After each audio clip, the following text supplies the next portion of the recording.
I always get very happy whenever I see the schedule of announcers for the week and I notice that the Ravens game will have this man on the call, and he will be on the call Sunday.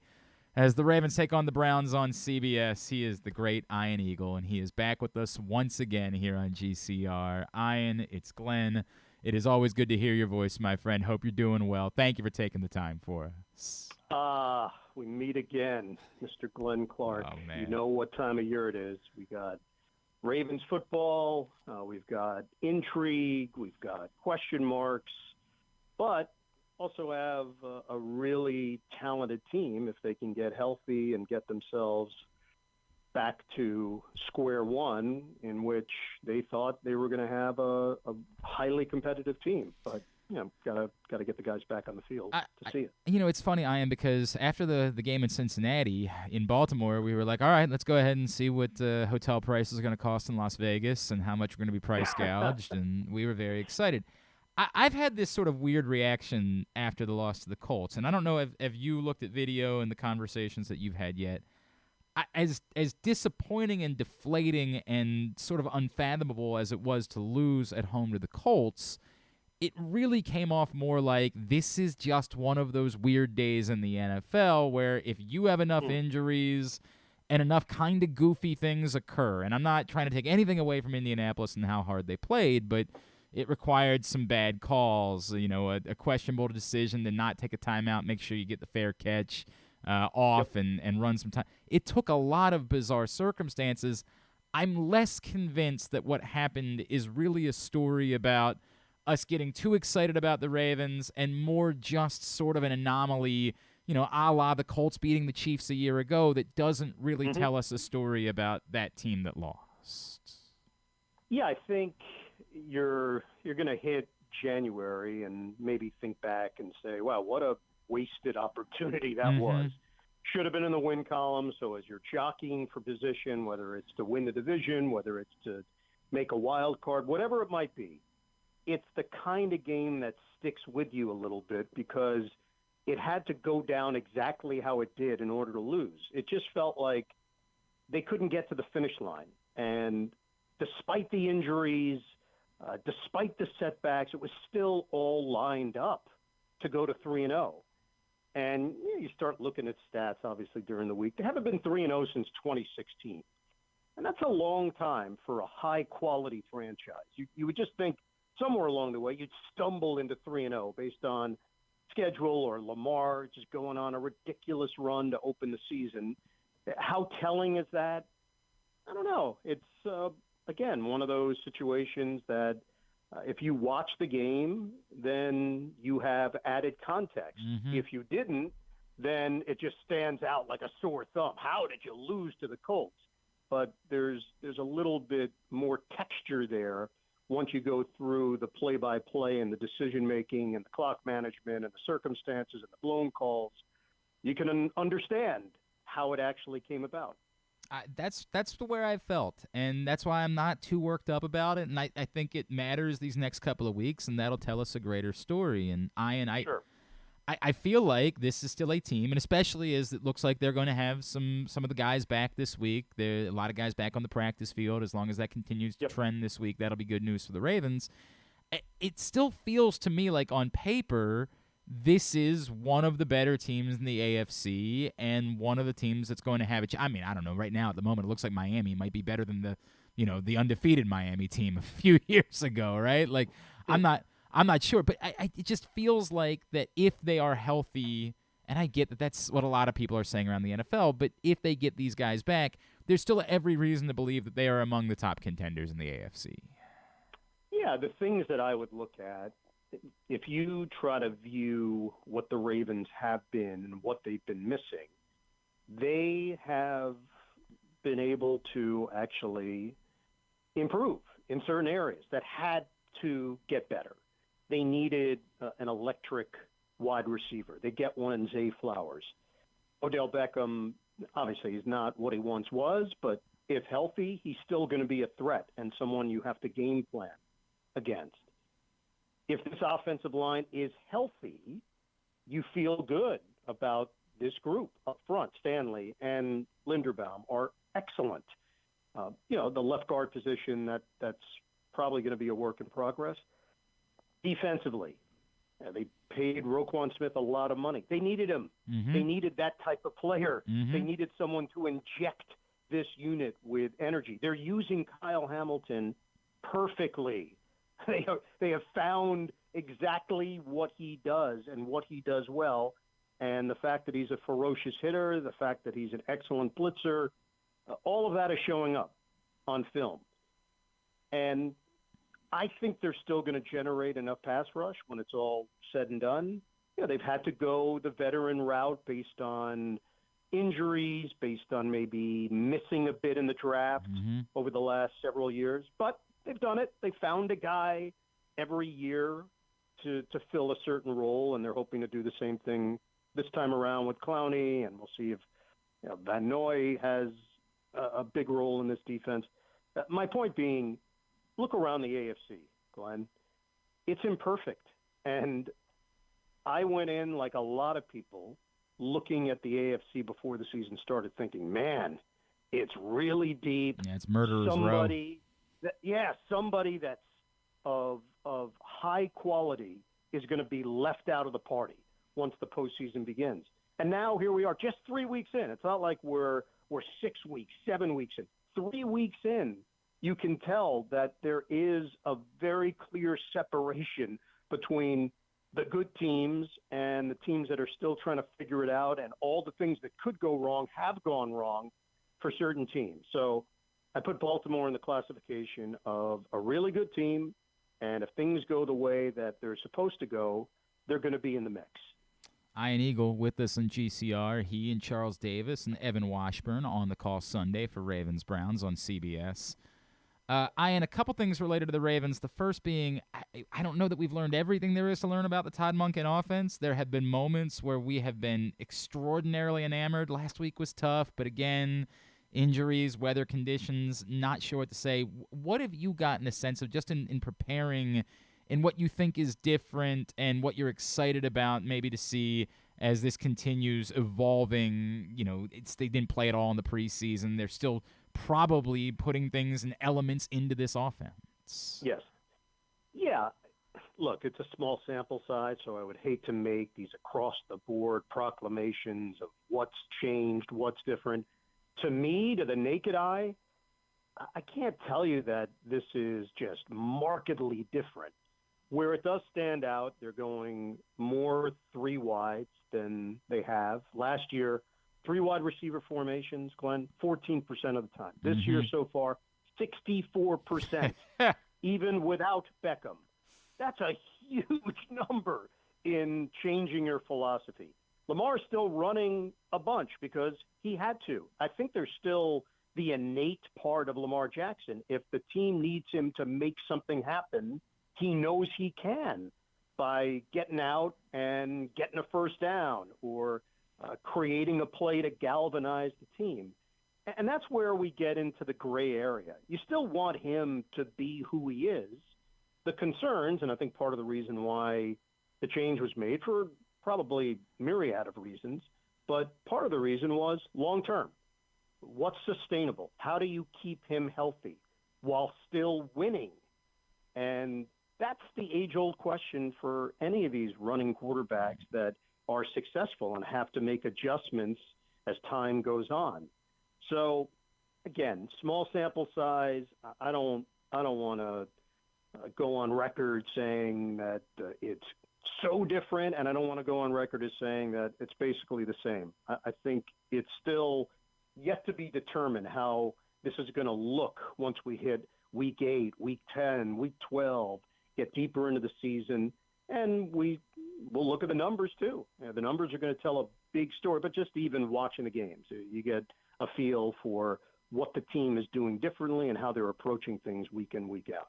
I wonder, I don't know what element of this you guys talk about on the broadcast on Sunday, Ian, because in town this week, there was a lot of criticism for Lamar and his performance against the Colts, and I look on paper and I say, well, he completed 70% of his passes, and he was responsible for 300 yards of offense, and yes, the one turnover in particular is unacceptable, and taking the sack late was killer, and you have to criticize those things. But it was interesting to me because I kept saying, I don't know why we're using words like he was terrible or he was awful.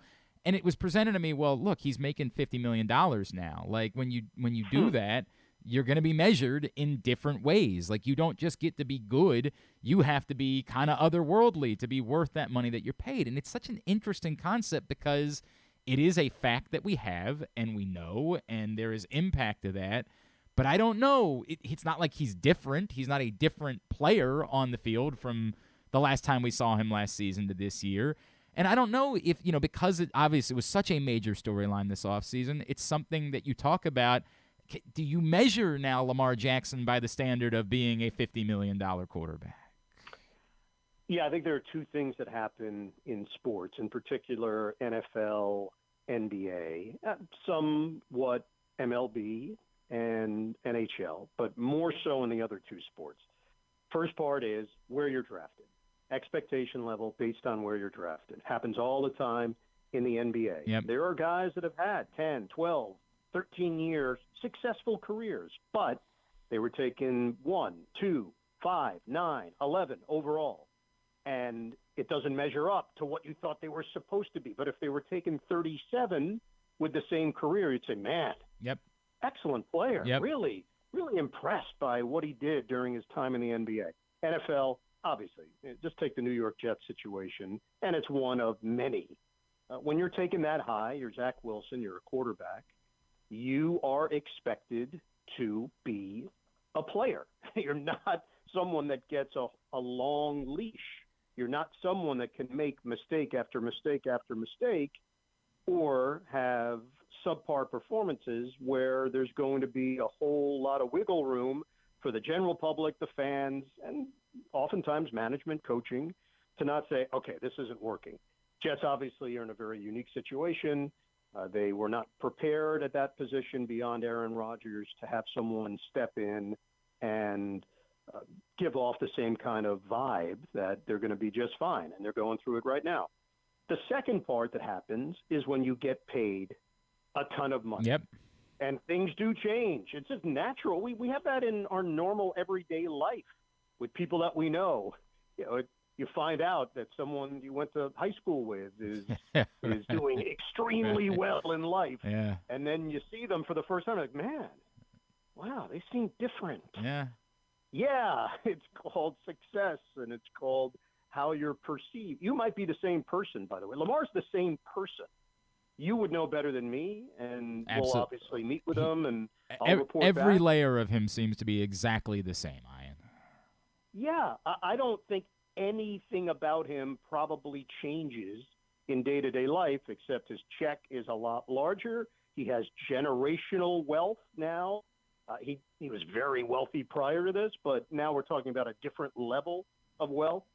But he's the same guy. People may view him differently, and that's where it gets interesting, the psychology of this. So I understand it. I get it. I've seen it all of these years in all the major sports. Ultimately, Lamar Jackson, he's a star. There's no denying that. Now, what ends up happening in a Ravens uniform? Does he ever fulfill the dream, which is Super Bowl and multiple MVP awards and winning on the biggest stage at the highest level? I don't know. That's why sports keeps bringing us back every single day, because the mystery of it is what fuels it. On the flip side, Sunday, Ian, the Browns appear to, I think we can use the word ascending. They certainly defensively, they have been unbelievable to start the year. Yes. It's just always difficult for me. It's still only a 3-game sample size that we're talking about. So when do we know definitively that this Browns defense, of course, led by a Baltimore guy in Jim Schwartz, do we know that they are really this good, or do they still have to get that sample size a little bit deeper for us to be certain that they are, amongst the best defenses in football? Well, I mean, they certainly have a swagger right now, and they've bought into Jim Schwartz and what he was selling during the offseason. We had that game week 1, so Charles and Evan and I were in Cleveland for their very resounding win over Cincinnati. Now, we later figured out that Joe Burrow right now is not the same guy physically, and Cincinnati finally got out of the gate with a win, but Cleveland looked really sharp, and defensively they were outstanding that game. They have since lost Nick Chubb, a huge hit to their offense. They feel like they can get by with a running back by committee mentality. They did not play well in week 2. So whatever goodwill that was built up in week 1 was quickly erased in week 2, and then back in week 3 where you say, wow, that was really lopsided. That was nearly historic in what they did defensively against Tennessee, to allow 94 yards of offense in the NFL when you have garbage time in the fourth quarter, when you just presume, all right, they'll pick up 75 yards just throwing the ball short. And it didn't happen. So it does speak to their improved roster. I don't know with Watson. I don't know. Yeah. I don't know if what you saw last week is it. Like this is what it's going to be the rest of the way. He has yet to show that he can do it week in and week out. It was a good sign. It was a good start, but you have to put things in perspective. And the majority of what he did last week in that victory, short throws, screens, a lot of gadget plays. That's what they're doing. They're trying to get creative. They're using Elijah Moore in a creative fashion. They're mixing and matching their running backs. Cooper is legit. He's always been legit. He's a great route runner.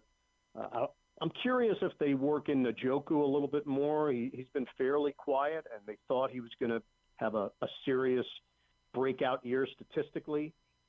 So to answer your question in the most roundabout way possible, incomplete. I don't know. Right. I don't know yet. No, but this feels really important on Sunday now. This feels like this is an opportunity for the Browns to assert themselves and say, hey, we might be the team to beat in the division.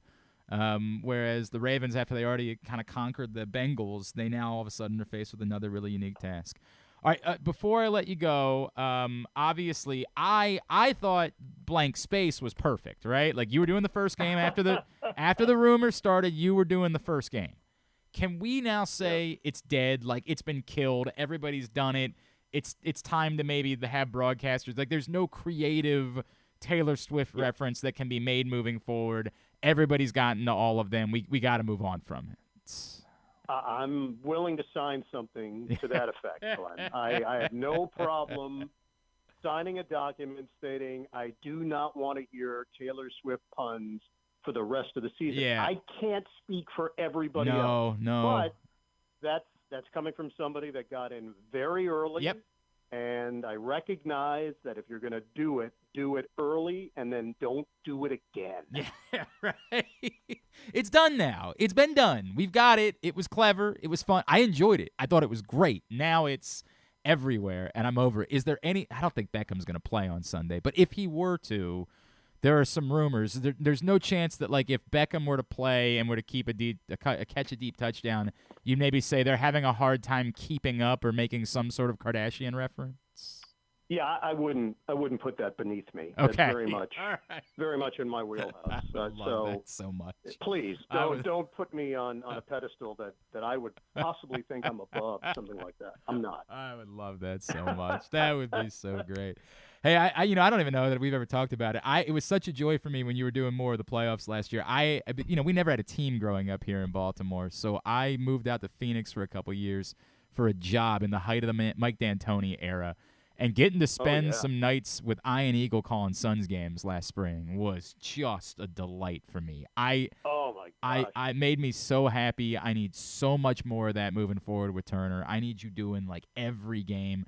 I'm very interested. They just traded away Ayton, but I get it. Like they brought in Beal.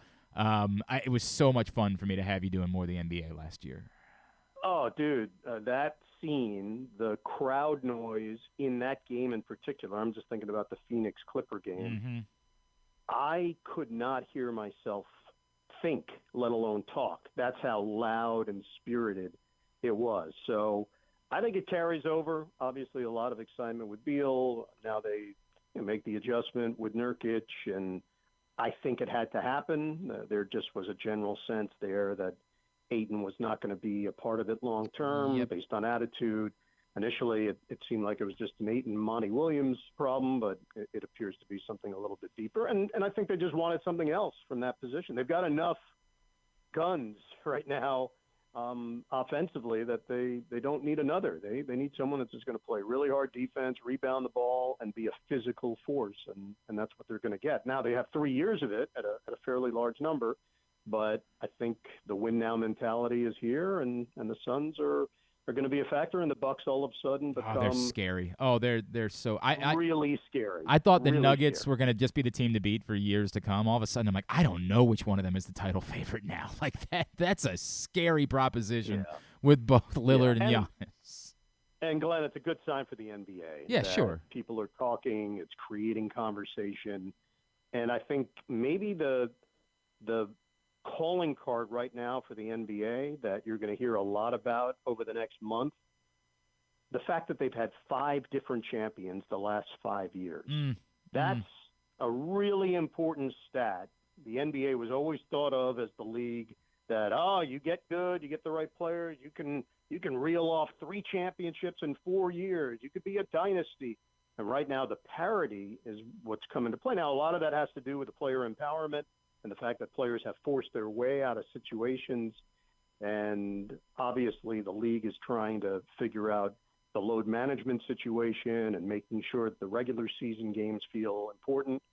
But as far as chatter and buzz, they have it.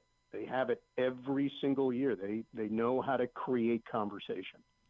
Ian Eagle, I mean it when I say I love you, brother, and I'm always appreciative. It never is lost on me how good you've been to me over the years. Thank you, sir. Look forward to Sunday, and really appreciate you spending the time with us. Yeah, ditto, Glenn. Always great to talk to you, bud. We'll do it again.